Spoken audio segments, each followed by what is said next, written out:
মাঝে মাঝে আমাদের সবারই হঠাৎ করে কিছু না কিছু খেতে ইচ্ছা করে, সেটা ঝাল জাতীয় খাবার হোক আর মিষ্টি জাতীয় খাবার হোক।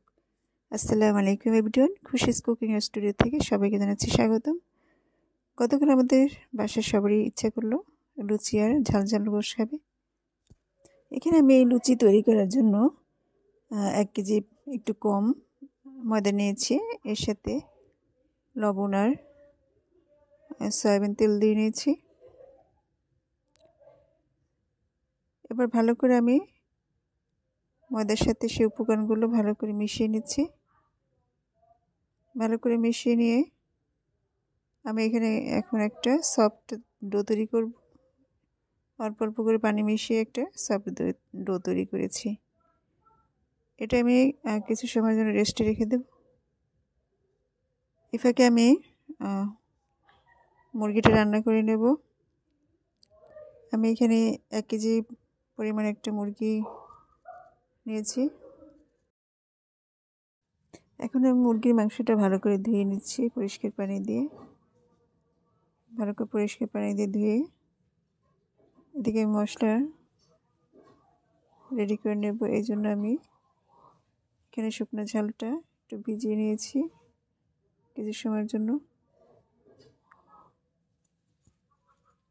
এরপরে আমি একটা ফ্রাই প্যানে সরষের তেল দিয়ে সেই ব্লেন্ডার করা মশলা, এর পেঁয়াজ, রসুন, আদা, শুকনো ঝাল আমি সব ব্লেন্ডার করে নিয়েছি।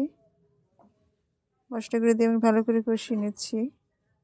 ভালো করে কষিয়ে এখন মাংস আর নতুন আলু দিয়েছি। ভালো করে কষিয়ে এখন আমি দিয়ে দিচ্ছি মটরশুঁটি।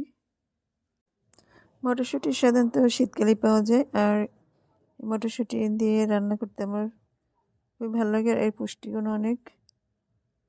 যাই ভালো করে আমি কষিয়ে নিচ্ছি। এখন ভালো করে কষিয়ে যত নেবেন ততই আপনার রান্নাটাও টেস্ট হবে। ভালো করে কষিয়ে নিয়ে আমি এখন মাংসের ঝোলটা দিয়ে দিচ্ছি। দিয়ে এখন আমি ঢাকনা দিয়ে মিডিয়াম হিটে রান্না করে নেব। এই ফাঁকে আমার লুচিগুলো তৈরি হয়ে যাবে।